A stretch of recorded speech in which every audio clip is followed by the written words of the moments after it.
Ninguém, Concorda, Felipe, com esse ranking? ninguém do Missão, hein, Nila? Ninguém do Missão. O Kim Kataguiri nem está na lista, né? Da direita, do centro ou do centro-esquerda. Nem eu sei o que o Missão é nesse momento, né? Mas o Kim Kataguiri nem está na lista.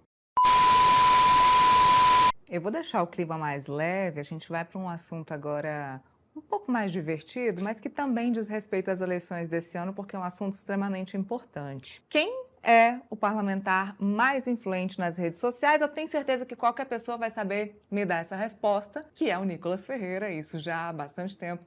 É o parlamentar mais influente nas redes sociais. A Nexus identificou que ele é o mais influente entre os membros da Câmara dos Deputados.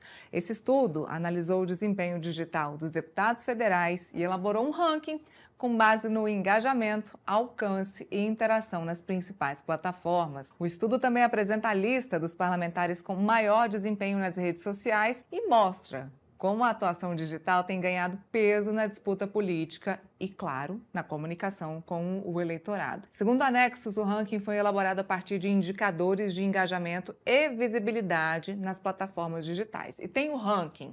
O ranking geral do índice de relevância ficou da seguinte forma. Número 1, claro, Nicolas Ferreira, do PL de Minas, e tem os pontos, tá? 80,29 pontos. Fábio Teruel, do MDB de São Paulo, com 35,92 pontos. Fábio Teruel, para quem não conhece, é muito famoso nas redes sociais por conta do engajamento religioso. Ele faz palestras, divulgação religiosa e divulga ali, enfim, tudo que é relacionado à religião que vocês puderem pensar, o Fábio Teruel divulga aí nas redes sociais, é o amor das senhorinhas das redes sociais. Eu tenho uma em casa, tá? Minha mãe é uma delas.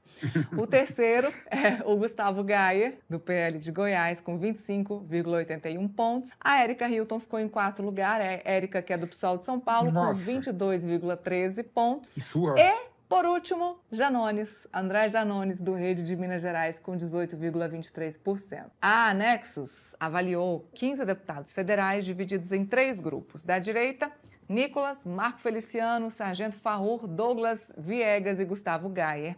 No centro, Fábio Teruel, Tiririca, delegado Bruno Lima, delegado Palumbo e Túlio Gadelha. Já de esquerda, Érica Hilton, André Janones, Tabata Amaral, Sâmia e Gleisi Hoffmann. E eu quero ouvir de vocês, se vocês concordam. Concorda, Felipe, com esse ranking? Ninguém do Missão, hein, Nila? Ninguém do Missão. O Kim Kataguiri nem está na lista, né? Da direita, do centro ou do centro-esquerda. Nem eu sei o que o Missão é nesse momento, né? Mas o Kim Kataguiri nem está na lista, Nila. Então, assim, é claro, né? Nicolas Ferreira, eu acho que em relação Sentiu uma alfinetada? Em relação à importância, né, e relevância política dele, não dá para negar. Aquele vídeo sobre o Pix, né, que passou para mais de 240 milhões de pessoas, né? Ou seja, o brasileiro viu mais de uma vez aquele vídeo pela média, é algo que eu nunca vi igual, né? Então é claro que de fato ele deveria estar onde ele está meio nesse ranking, né? Agora, o que eu acho um certo absurdo, eu volto a falar, é a relevância do Tiririca nessa lista, né? Como pode, né, o Tiririca ainda continuar, né, com tantos instrumentos, ferramentas, com tantas outras pessoas. Ele foi colocado como centro na lista, né, pelo que você me falou, né? Sim. O Tiririca foi colocado como centro. Tantas pessoas, né, que a gente vê se esforçando, né, e se esmeirando por aí, ele tem ficado tão bem posicionado em relação ao assunto. Em relação à esquerda, a Érica Hilton, na minha opinião, é de fato uma pessoa que tem uma popularidade na rede, né, encaminhou um assunto que foi muito importante na discussão política desse ano, do ano passado, que foi a mudança da jornada 6-1 para 5-2. Então, realmente, eu creio que faz justiça, né, ela está liderando esse ranking. Agora, o que eu senti falta aí foi o pessoal do Missão, né, que tem um exército de simpatizante, tem um exército de pessoas que ficam o dia todo na rede social, tem um número grande de jovens, e você vê que nem assim, né, o Kim Kataguiri conseguiu ter uma relevância maior do que o Gustavo Gayer, por exemplo. Renato sentiu falta? Fala pessoal, meu nome é Diogo Ferreira e eu sou responsável pelo Nacional Corte. Se você gostou desse vídeo, se inscreva no canal e deixe seu like, porque isso é muito importante pra gente continuar trazendo os melhores cortes de tudo que acontece no Brasil com o MBL e com a Missão. Falta do Missão? Olha, rankings e de rede social tem dos mais diversos aqui. Eu posso citar outros tantos aí que você vai encontrar o Kim Kataguiri, que você vai encontrar o Renan Santos, que você vai encontrar o Guto Zacarias, enfim, tantos outros aí da missão. Sei que o Felipe sentiu falta porque ele gosta bastante do partido, né? Mas, então, assim, depende do ranking. Eu não sei quais foram os pontos utilizados aí pela Nexus, né? Para fazer esse levantamento. Por exemplo, no caso, uma coisa que precisa ser falada assim, sobre rede social. O que eu vejo de grande parte desses parlamentares que estão aí, desses 5 primeiros, é o seguinte: a maioria deles não toma posições impopulares com a própria base, né? Então, você vê, no caso, por exemplo, da escala 6x1, quando foi votada. A justificativa do PL naquela votação foi de que, olha, na verdade, nós somos contra a escala 6x1, mas nós vamos votar a favor, portanto, junto com a esquerda, a favor da escala 6x1, porque senão eles vão nos taxar de vilões aqui, de inimigos dos trabalhadores, e, portanto, nós vamos estar junto com eles. À época, o deputado Nicolas Ferreira postou um vídeo do discurso que ele fez, falando, né, essa ladainha sobre a escala 6x1. E, por exemplo, o Kim Kataguiri teve o vídeo mais visto, muito mais visto do que o do Nicolas Ferreira, do seu discurso contra a escala 6x1, que, veja só, se a gente colocar aqui em qualquer pesquisa de âmbito nacional, o fim da escala 6x1 foi apoiado por grande parte, né, por maioria da população brasileira que, enfim, que concorda com a pauta. Ou seja, ele mesmo jogando ali contra uma pauta majoritária, conseguiu um engajamento muito grande sobre isso. Então, eu acho que depende muito, primeiro, daquilo que a gente está falando, e segundo, do que está sendo avaliado aqui. Rankings tem os mais diversos, que fazem essas medições. Muitos deles colocam, por exemplo, o engajamento que determinado político tem perante o número de seguidores que ele tem, e que, se esse número estaria muito alto ali, pode ser levado até mais em conta do que um número alto de seguidores que não tenha tanto engajamento. Então, depende muito da pauta que está sendo falada e do assunto que está sendo discutido naquele momento. Aliás, engajamento aqui é o critério número 1 dessa pesquisa específica. Engajamento é a palavra da moda, né, no que diz respeito a redes sociais. A gente pode esperar que o engajamento, eu já fiz essa pergunta para o Felipe antes, eu vou continuar fazendo. O engajamento e os likes, eles são convertidos imediatamente em voto ou não necessariamente?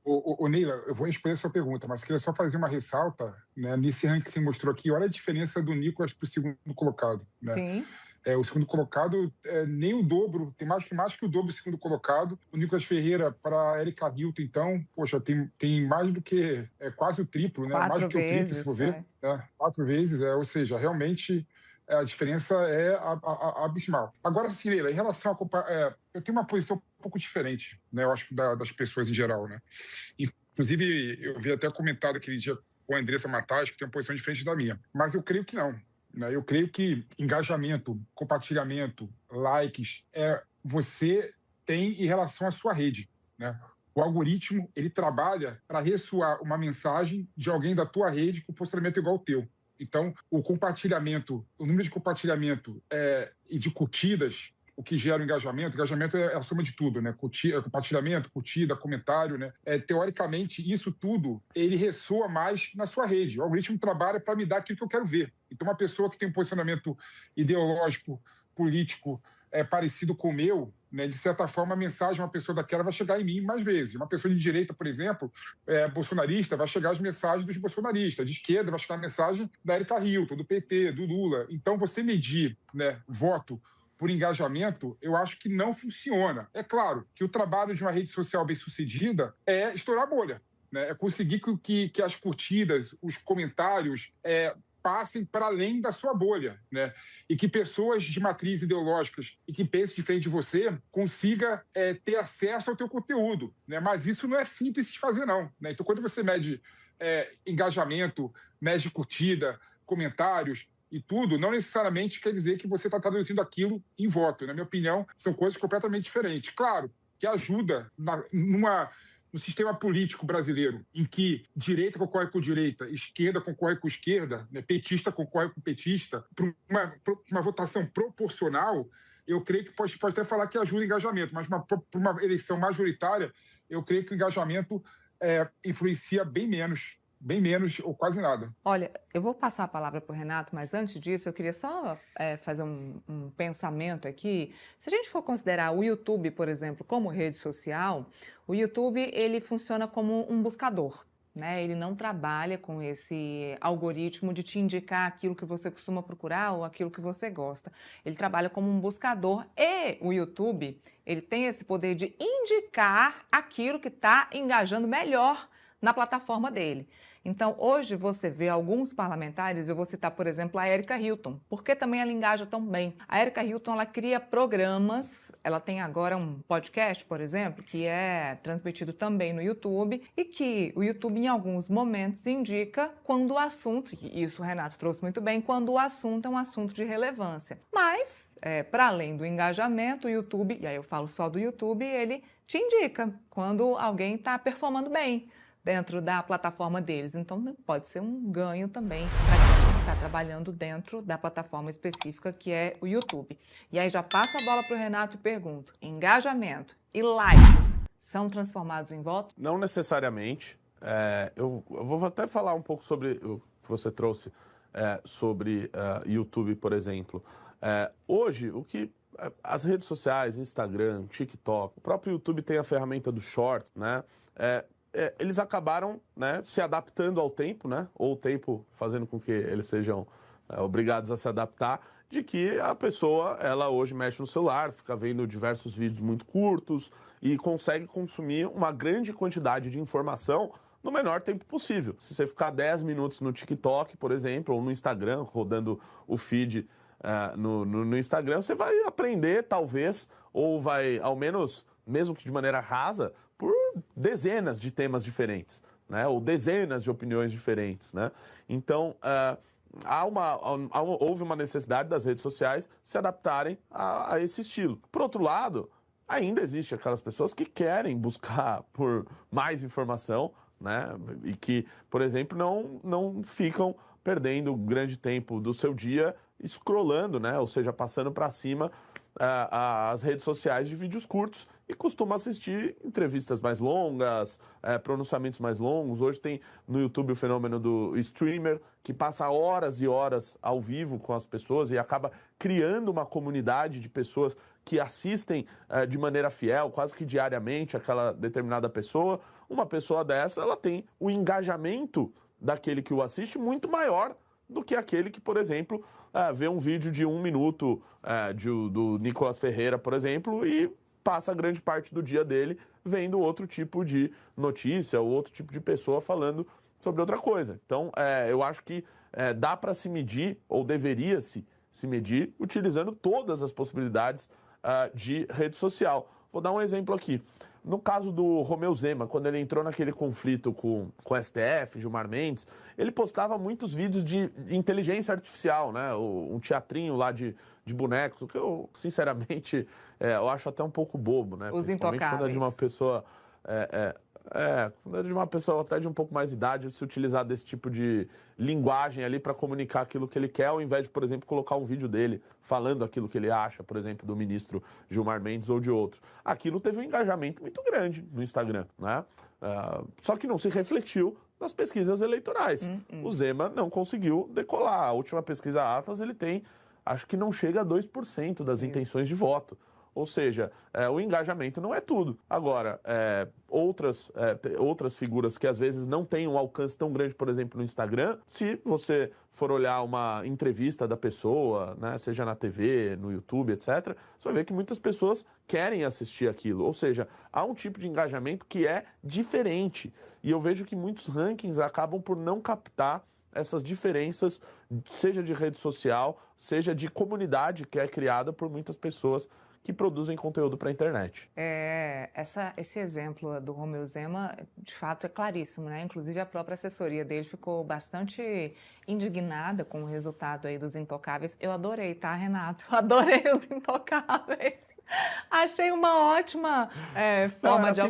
Era simpático. Bom, Uma ótima forma de alcançar pessoas que não têm interesse por política e que só se interessam por política quando o assunto é abordado dessa forma. Então, eu achei que foi uma forma muito interessante, mas infelizmente não foi inteligente. Talvez não tenha alcançado o público que é do Romeu Zema e não alcançou mesmo. Então, excelente análise. Talvez o like não seja convertido em voto e o Romeu Zema está cada vez mais caindo nas pesquisas de intenção de voto.